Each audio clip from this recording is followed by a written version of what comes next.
Ok, on continue sur cette rencontre pour la montée. Enfin, importante pour la montée.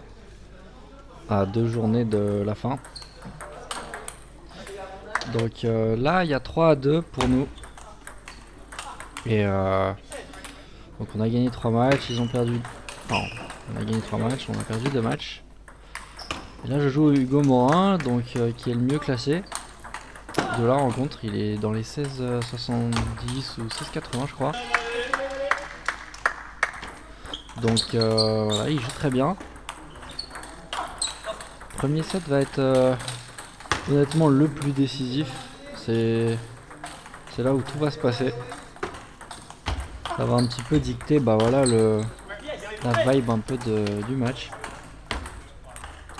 Donc toujours pareil moi, dans mes stratégies, dans mes petits bidouillages. Et on va voir s'il arrive à s'adapter à ça.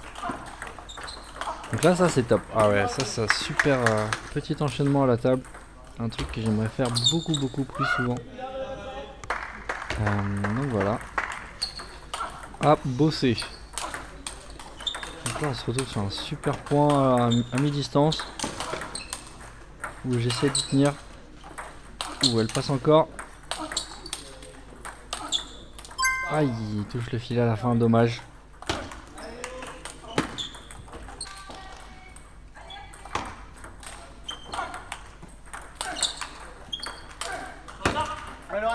Allez, celui-là on prend. On démarre, c'est lui qui recule cette fois. C'est pas mal. Et là mon attaque est prévisible et pas hyper puissante. Ouais.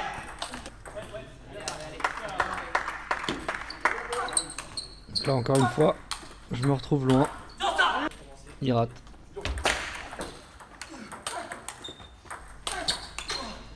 Donc là encore, je me retrouve loin. Cette fois, je contre-top à distance. J'essaie d'être un peu plus agressif. Je la remets. J'ai gagné des points vraiment spectaculaires. Et en tout cas, peut-être pas spectaculaires, mais les points longs, les points qui durent. Et ça, dans la tête, ça fait beaucoup de différence. Et avec le gain de ce premier set, bah, ça a dû travailler un petit peu pour, dans sa tête. Et il m'a raconté que au coaching on lui a dit d'essayer de changer un petit peu son style de jeu, de varier un peu plus. Donc on va voir s'il a réussi à le faire.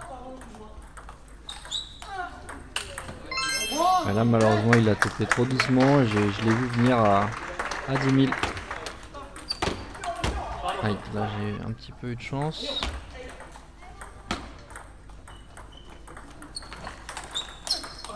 Ah dommage, pour une fois que ça jouait court. Bon, là je dois démarrer aussi, je me retrouve loin. Je m'y mets un peu tout seul en fait, en voyant. Quand on voit dans la vidéo et quand on fait le match, c'est vraiment pas la même chose. Moi j'ai l'impression que je suis en grand danger, donc je recule. Mais quand je regarde comme ça, il n'y a vraiment pas besoin parfois. Il faut mieux regarder ce que l'adversaire prépare en fait. Si tu vois qu'il va te sortir une grande attaque, pourquoi pas reculer, mais si tu vois qu'il va simplement faire un démarrage sur la table, il n'y a pas besoin quoi. Et peut-être que je regarde pas assez ça.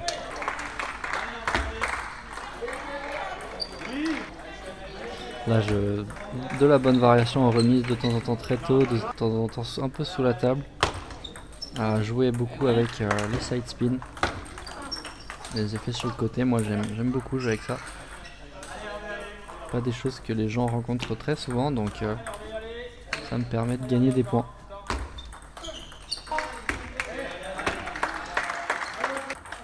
Là aussi j'ai essayé mais j'ai raté. Là encore une fois je le fais. Ça le perturbe, ça le fait reculer, ça le fait douter sur ses capacités et sur sa vitesse. C'est un peu ma stratégie, c'est un petit peu d'endormir les adversaires. Et là c'est exactement ça. Il est un petit peu, je l'ai un petit peu endormi dans mon rythme. Et il a du mal à faire jouer sa vitesse en fait dans ce match. C'est ça qui est flagrant. Parce que tous ces coups, tous ces top revers, tous ces top coups droits, ils sont sûrement 3 à 4 fois plus rapides que les miens. Mais pourtant c'est moi qui suis devant. Et c'est moi qui dicte le jeu. Donc là c'est vraiment tactique. Hein. Encore une fois, voilà, complètement endormi par ma vitesse.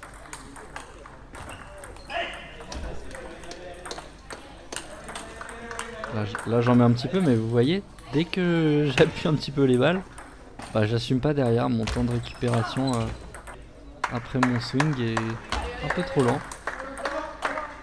Et donc du coup, bah, c'est comme ça que je vois le ping, quoi. Il faut jouer doucement pour anticiper la balle d'après, quoi. Bon bah voilà, ça fait grâce à ce match 4-2, je remporte et je fais une perf même d'ailleurs. Donc voilà, super cool et je vais mettre d'autres vidéos bientôt. Enfin les autres matchs quoi. Allez, ciao.